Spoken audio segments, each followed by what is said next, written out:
कथन को स्पष्ट। वाह, क्या है, कमजोरी थी क्या? सुनिए इसका उत्तर। उत्तम जी सुन रहे? हमारे पूज्य गुरुदेव का एक वाक्य सुनिए, धर्म सम्राट स्वामी श्री कटपात्री जी महाराज। ईश्वर भगवान के अवतार श्री रामकृष्ण आदि जो करना चाहते हैं वो होके रहता है, उनकी जो इच्छा होती है वो होके, जो करते हैं वो नहीं भी होता है। वाक्य कुछ विचित्र लग रहा होगा। ईश्वर की जो इच्छा होती है ये करना है, वो होके रहता है। ईश्वर की इच्छा पूर्ण होती है, लेकिन लोक संग्रह के लिए वो कभी कभी ऐसा भी कदम उठाते हैं जिसमें असफल रहते हैं। उनकी इच्छा की जीत होती है, उनके प्रयास की हार होती है। उदाहरण के लिए वो भार हरण करने की भावना से भगवान का अवतार था कि पांडवों की ओर से दूत बन के गए, शांति दूत। आधे राज्य की बात नहीं, 5 पांडवों के लिए 5 गांव दे दो दुर्योधन, संभावित युद्ध टल जाए। दुर्योधन ने कहा हमको मार करके पूरी सामग्री ले लो, पूरी संपत्ति ले लो, पूरा राज्य ले लो, लेकिन बिना युद्ध के सुई के गिरने पर अग्रभाग से जितनी भूमि छिप जाएगी उतनी नहीं दूंगा। भगवान ही शांति दूत होके गए, असफल रहे। क्यों? भगवान जो करना चाहते हैं हो के रहता है, जो करते हैं वो नहीं भी होता। समझ गए? तो इतिहास उज्जवल हो गया पांडवों का। इससे अधिक भी पांडव क्या कहते, भगवान के माध्यम से क्या संदेश देते? आधे राज्य के स्वामित्व को प्राप्त करने पर भी एक एक पांडव के लिए केवल एक एक गांव मांगा गया। इससे अधिक उदारता क्या होती?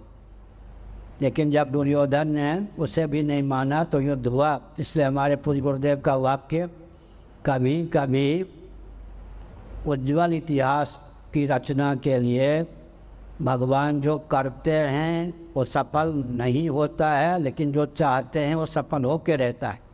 भगवान के अवतार का प्रयोजन था भूभार हरण। वो अगर दुर्योधन आदि मान ही जाते तो, और नारद जी की जय हो, भागवत में लिखा है कंस तो मस्त मौला होकर बैठा था। आखिर बहन है, लाडली प्यारी है, तो इनकी 8वें गर्भ से चिंता है ना। नारद जी ने आखिर क्या किया उसको, अरे भाई तुम होश में हो या बेहोश में, भागवत पढ़िए, तुम्हारे आसपास सब देवता लोग हैं, ये जन्म लेकर आए हैं, तुम्हें मरवाने वाले हैं सब, तो तुम इनको अपना परिकर समझते हो। सब आसपास तुमको घेरे हुए हैं, देवता के अवतार हैं। और बिना बजाते हुए चल पड़े। बेचारे की जो दुष्टता दबी हुई तो भर गई। दुष्ट की दुष्टता दबी ही रह जाए तो कभी बहुत बड़ा विस्फोट होगा। इसलिए दुष्ट की दुष्टता समय पर नारद जी जैसे व्यक्ति व्यवस्थित ढंग से उभार भी देते। बेचारा मस्त वाला बैठा था, 7 से खतरा नहीं 8वें से खतरा है ना।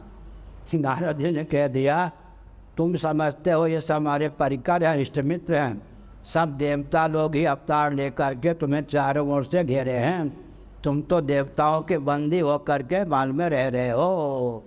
बीना बजाते हुए चल पड़े। तो जो उसकी दबी हुई दुष्टता थी उभर आई।